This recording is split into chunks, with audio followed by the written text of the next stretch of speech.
We started this community group to try and raise funds to put out public message of support for the TMT specifically, and our vision of Hawaii supporting astronomy and its relationship with Hawaiian culture and how we think they're integrated. But we also recognize that not everybody agrees with us, and so we want to have more of these panel discussions to have the dialogue. We've invited Kiai to come down. I think they have some things going on up in the Mauna with the governor's recent discussion or announcement that he's moving the police out, so we're not sure if they were going to be able to make it at all, but if they can, that would be great, and if not, then we will have our panelists here to discuss it. So without further ado, we're missing one panelist right now. I think she might be at a graduation, Heather Kaluna, so she'll be coming down. But otherwise, starting on my left, we have Mr. James Stone. Mr. Stone is a Hawaii attorney with 30 years of experience whose practice focuses upon representation of real estate companies, trade associations, and risk management. He has written 15 certified real estate continuing education courses, over 40 real estate-related training modules, and well over 100 real estate-related articles covering a wide range of topics. Regarding Hawaiian culture, Mr. Stone is an accomplished musician and hula practitioner who is trained by Winona Beamer and Henry Mokea Pa. Mr. Stone has recorded 5 CDs and been nominated for 3 Nahoku Hano Awards. In 2008, he won the Hoku for Album of the Year for Nalani Eha as co-producer and recording artist. Additionally, he was the president of the Hawaiian Music Hall of Fame from 2004 to 2016. Please hold your applause until we're done with everybody. But that's pretty good. Not bad. That's well done. I unfortunately failed to make these guys give me bios for everything else, so I'm going to jump over to Mailani, and I'm happily have these guys give themselves a little bit of an introduction. But I will say for Mailani, she's an astronomy student at New Mexico Tech. Mailani was one of the very first Native Hawaiian supporters to come out publicly in favor of TMT, which was extremely brave if you've seen the kind of rhetoric that comes out against people that support TMT online, especially Native Hawaiians. And she started the petition that is on gopetition.com, that is We Support TMT, and Imua TMT has been pushing that petition out and encouraging people to sign it, because I think Mailani really is expressing the right message in that petition, and if you agree, please go and sign it. So thank you very much, Mailani. Aloha. Thank you for coming. Thanks for being here. Thanks for coming back home for Christmas break, even though I know you were going to do that anyway, not just to be on my panel. Tyler Trent and Makana Silva are next. Tyler Trent is a student at University of Arizona, where he's also studying, I don't know, really advanced math. Lawyers don't really do math, so I don't know, it's funny, astrophysics or something like that. He will talk more about it. Makana is also an astrophysics student at Ohio State. Now, Tyler and Makana came to the University of Hawaii at Manoa a few months back and had a conversation where they had presented a guided conversation with the audience, which was really cool, which we're not necessarily going to get a chance to do today, which I'll go over in a second. But they have been they've been 2 of the most reasonable, strong voices in the Hawaiian community, the Native Hawaiian community, and the community of Hawaii on trying to bridge the divide that we have here and really to understand both sides and to empathize with everybody. I went up to Mauna Kea with them. I had the opportunity to spend some time with them up there when we camped out in a van up there along with everybody else, and they had a chance to sit down with one of the protest leaders, Pua Kanahele. I believe they can speak a little bit more to that too, and really talk to them and hear about it. And I think they really understand where they're coming from from that level, and so hopefully they can share more about it. But I think this is going to be a very interesting conversation, so please, round of applause for our panelists, and thank you for coming. So without further ado, I just want to start off with some opening statements from the panelists and share their thoughts, and we'll go from there. So Mr. Stone, beauty first, so you go. Mailani really, but I'm giving you the... I represent the age diversity in the panel. My name is James Mauliola Keaka Stone, Jr. I'm 63 years old, and for most of my life, in my family, in my community, the scientific use of Mauna Kea was viewed as a positive thing. When I grew up in Hilo, my father would take us up, and we have 5 kids in our family at that time, and my mom and my dad in a 64 Volkswagen Bug. And for those of you of a certain age, you know that Volkswagens are really particularly good in going semi-off-road. And when all the other big American cars were sliding off the road, and those days, 1962, 3, 4, and 5, the road was unimproved. And in fact, there was no road all the way up to the summit. It wasn't until 1969 that we actually had a road of some sort all the way to the summit. You could actually go up higher in a little Volkswagen than you could with any other vehicle other than four-wheel drive. But our experiences on the mountain had nothing to do with an imposition of a narrow religious view and use of the mountain. It was used by ranchers and hunters from the local community. And it was only the beginning of an interest in using the mountain for a scientific purpose. And even in ancient times, the use of the mountain was extraordinarily limited. You had the best koi. Koi is a Hawaiian word for as, that we would use for all kinds of purposes. It's like a axe, but it goes the other way, horizontal. You use that to carve and dig and do other things. But on the summit, you're above 70% of the atmosphere. If you're on the mountain when it gets dark, you die. This is not something that is recreational. It's not something that you went to on a regular basis. It's not like any of the Hilo in that area, Pu'ukohola, which was the luakini for that district, Hilo for human sacrifice, was down at ocean level. And most of our activities were there. It's extraordinarily rare. And so becoming aware of the enormously misguided and misdirected rhetoric related to the mountain is the only reason why I'm here. I represent no group. I don't do this as a lobbyist for any entity. At the most, Sam pays my parking. Other than that, I am only here because as a Hawaiian, it is exhausting to listen to strident voices tell the world what Hawaiians think, or what Hawaiians feel, or what we as a people demand.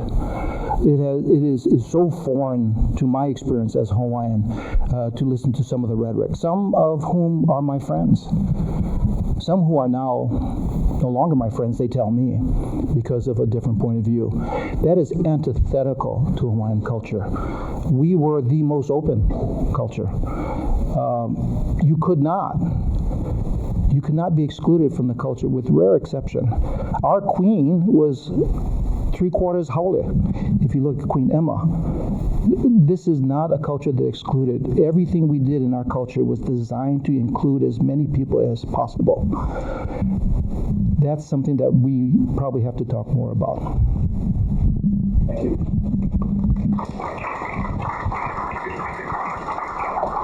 Mailani? Aloha, I'm Mailani Neal. As Sam had mentioned earlier, I started the We Support TMT petition when I was a senior in high school. I attended Kamehameha School's Kapalama campus from the age of 12 to 17, and then I came home and I went to Hawaii Prep for 1 year, and I aspire to serve as an example of what our keiki can achieve by being afforded the opportunities and taking advantage of those opportunities so that we are able to pursue our dreams, whatever dream that may be in any field, not just astronomy or STEM. And so that is a big reason that I support TMT, is that they have really shown their commitment to bettering our island community at a foundational level, not just we're here, we're going to do some surface level benefits. They're looking to benefit our education for the future, and I think that that is something that will really stand strong in the years to come. Thank you. Tyler? Hi everyone. So my name is Tyler, and first off, I'd just like to say that I don't want to give off the impression that I speak for the Native Hawaiian community or that I am defining what the Native Hawaiian culture should be or shouldn't be. I'm just speaking what I feel and my story. So a couple years ago, me and my good friend Makana, we thought a lot about, because we're both astrophysicists, and we thought a lot about, how does our astrophysics identity relate to a Native Hawaiian identity? Are these two separate things living in two separate worlds? And the more we thought about it, and we thought how our ancestors got to these islands, and really how they did all the amazing things that they did, the farming, the fish ponds, and the stories that they told, it made me realize that they thought deeply about the universe and reality. And that's what I do today. So for me, much like what compels the Kiai to do what they do, I feel compelled to do what I do. It's more than just a passion, it's my kuleana to be an astrophysicist. So, thank you.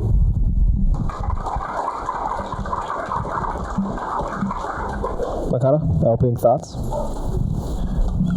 Well, since I'm the last one to follow, I'm going to make mine quick. Aloha mai kako. Hello. So yeah, my name is Makana, everybody. From Oahu, from Waianae. I will rep that proudly. And to be honest, I think everyone here pretty much said pretty much what I'm going to say, so I'll make it quick. I'm not here to speak on behalf of Hawaii. I'm not elected in any way. I'm just my own soul, my own boy right here, just speaking my mind, speaking my heart, right, through my lens of life experiences and how I interpret them. Personally, I'm tired of hearing or seeing Hawaii's keiki struggle, the education, right? For me, I was fortunate enough to come under Pauahi's wing and, go to Kamehameha, but that wasn't always the case. And, for me, I'm saddened when I see how the education here is treated with just, little compassion. And when something's trying to come in here and they want to invest in the future for our keiki, right? Not for me, I'm poverty, I'm getting old. But for the next generation coming. Easy killer. For the next generation coming. Calm it down now.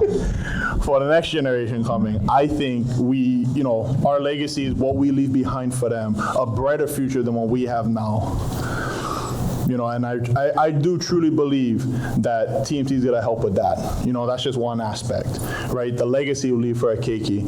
And also for me personally, a lot of people have been saying that, of course you're going to support TMT, right? Because you study astrophysics. I mean, for those who really know me, my journey wasn't always through physics, right? I've had many paths, career paths or whatever. So it's not just for some career aspiration that I'm doing this. I personally believe as a Hawaiian that TMT and the astronomy that goes up on the summit, I do truly believe that is a true form of practice, right, that our people did of studying the stars, just literally through a different lens. We're studying them in different ways. We're understanding them in different ways.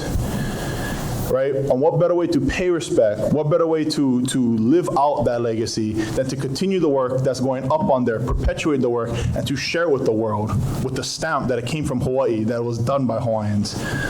That's the future I think is very, very near, or within grasp for us Hawaiians. Thank you. That's just my opening statement. Thank you. So you might have seen our friend Heather Kaluna sneak in here. Dr. Heather Kaluna is the assistant professor of astronomy at the University of Hawaii at Hilo, born and raised in Paoa. After completing her BA in mathematics and physics at UH Hilo, she pursued her PhD at UH Manoa's Institute for Astronomy. Along with being a local girl with a career in astronomy and science, Dr. Kaluna is also a native Hawaiian. She says the majority of what she learned in terms of how her culture and astronomy intersect has come from her own pursuit of knowledge. Quoting her, "Nowhere else in the world can you pursue a degree in astronomy while also learning about traditional Hawaiian practices." So please welcome Heather Kaluna, Dr. Heather Kaluna. And Doctor, we are simply giving our opening thoughts. Everybody's gone down the line, so please. Go for it. That was you. That was, yes. So please, your opening thoughts just on TMT, the situation, your journey with it, and this whole process. Just hold it down and turn on. Yeah. Aloha mai kako. I think really just having a conversation with some friends on this, I think it's just a time of change and, in many different ways. TMT, I think, is one aspect of that. We can look at the whole world and try to understand how do we, as a species, fit into this world. And I really very much see what we're experiencing right now as something that is not necessarily unique to us. We are all trying to figure out the best way to take care of our lands, the best way to make our way forward while holding on to the things that we cherish. I don't know. I think you said brief. No. Okay. I mean, we're here to listen to all of you guys share your manal. So, I mean, give your thoughts, and I will ask more questions. So don't worry. But if you have more thoughts, please share. Okay. I grew up in Pahoa, and we're definitely a low-income community. And today our dump is a very beautiful, right? There's the famous dump that almost got covered by the lava, and beautiful mural artwork and all that stuff. But we took a drive back. So if you go behind the school, there's this old road that we used to run for cross country, which I hated cross country. I was I am not a long distance runner. That's one thing we actually have in common, because I'm not going to be a doctor anytime soon. So. But we used to run this trail, and it would take you to the dump. You could take a right and go by the dump. And I remember when doing that, there was so much rubbish, yeah? There was broken cars, broken washing machines, all kinds of stuff just on the side of the road. And I drove back there recently, and it's so clean, and I was amazed, because it's I've been home for the past 3 years, so still reconnecting with my roots in my hometown. And it was so nice to just see all that stuff had been removed and cleaned up. But it did make me remember that there was a point in time where that's kind of how we used to do it, and we didn't think much of it, right? When you power something, a broken car, you leave it in your driveway, you leave it in your yard and let it rust. We still have some of that stuff in my yard. That's Kehokaha, that's Pahoa too. And so, I think just going back and seeing that reminded me that we are all learning how to be better, how to take care of our land better. And so when I think of the UH and their management of the mountain, there's definitely been lessons learned.